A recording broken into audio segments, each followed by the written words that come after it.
கோவை மாவட்டம் Peelamedu dispensary road found road பகுதியில் மாமன்ற உறுப்பினர் வார்டு மேம்பாட்டு நிதி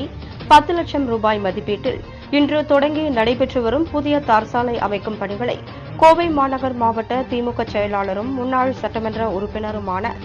கார்த்திக் அவர்கள் நேரில் சென்று பார்வையிட்டார். 27வது வார்டு மாமன்ற உறுப்பினர் அம்பிகா தனபால் முன்னிலையில் நடைபெற்ற இந்நிகழ்வில் கோவை மாநகர் மாவட்ட இளைஞரணி துணை அமைப்பாளர் தனபால், 27வது வார்டு வட்டக்கழக செயலாளர் சபரி தன்ராஜ், துணை செயலாளர் செந்தில்குமார், வட்டக்கழக பிரதிநிதிகள் பூவை சுரேஷ், எலக்ட்ரீஷியன் வேலுச்சாமி, ரமேஷ் குமார், கிருஷ்ணமூர்த்தி, அன்பழகல், கங்குவார் சீனு,